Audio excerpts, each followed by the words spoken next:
Exercise 5-24 is a drawing that's done in inches. So when I start this, I'm going to use my imperial template. And again, I'm just going to start by laying out where my views are going to be. So I'll start with a rectangle for the front view, which is going to be 4 by 3.5. 1 inch above that, I've got a rectangle for my top view, which is going to be 4 by 2.5. And 1 inch to the right of that, I've got a rectangle for my right side view, which is going to be 2.5 by 3.5. So having each of these views laid out, I know that I'm going to need a miter line, so I might as well put that in right now. And that's just a line that's 45 degrees and long enough to encompass everything that I've got going on. So at the very middle of my front view, I'm going to draw a construction line that is 1.5 up. And that is going to serve as the basis for where I can connect this line here, which starts 1/2 inch off of that side and then connects right there. And then I can mirror this from one view to the next and trim out the top, erase this. Now 1 inch down, I have a line that goes all the way across for the cutout. So I'm going to put that in now and then trim this out. I can project this line here over. It goes in 0.5 inch, comes up, and then I can trim off this corner, and that is pretty much the right side view minus the hole. So we'll go ahead and put in the hole, which has a diameter of 1.5. I like to locate them on the corner so that I can just move them into place without drawing construction lines.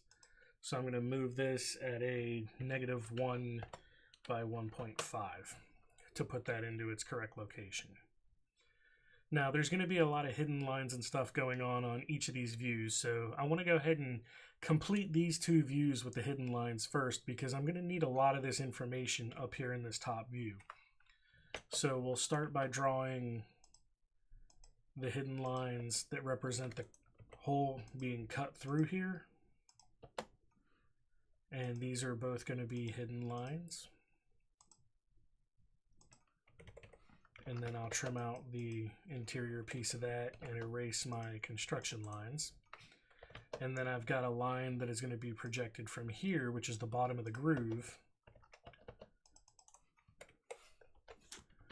And I will make those hidden lines. So here we have our front view and our right side view complete with all the hidden lines, all the information that's necessary. And now I've got to try to translate this information to the top view. So the first thing I'm going to do is I'm going to draw a line projected from here. I got a midpoint tracking point over here that's messing me up. A line from here up to the top, and that's going to go all the way across on both sides. I'm going to make the cutout here in a minute. So we'll project this up to here, and this goes in 0.5. And then that is going to go all the way back. So then I can trim out this piece here. So here we have the flat top right here that goes all the way across, and then here we have this flat spot that is made by these cutouts on the side. I'm going to do the same thing on the other side, making sure that I'm not grabbing the midpoint. I want the end point for this. This goes up 0.5 and then comes all the way across. Trim out this interior piece right here. So there we've got the beginnings of my top view. I'm going to want to transfer the dimensions from this circle up here now. So we're just going to make this go all the way through once we transfer these across, making sure that my lines are straight.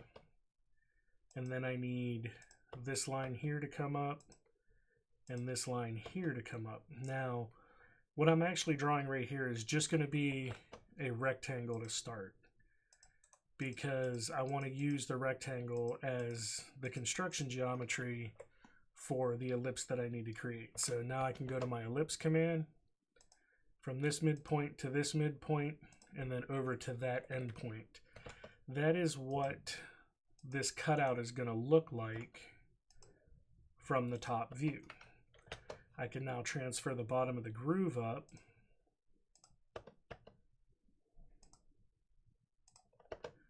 And that gives us all of the geometry and all of the information for the top view. The only thing I need to do now is go back and put in the hidden lines, which is just a projection of these. And I know I already had these there once, but I like to create separate lines for separate purposes. That way I don't get confused on which lines I need at what time. So we'll click on these and put them on the hidden line layer.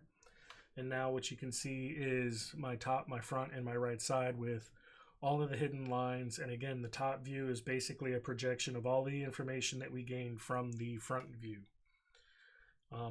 If it helps you, you can leave your miter lines in when you submit these assignments. It helps me to know whether or not you have your miter line in the correct location and at the correct angle in case there's any mistakes in the drawings.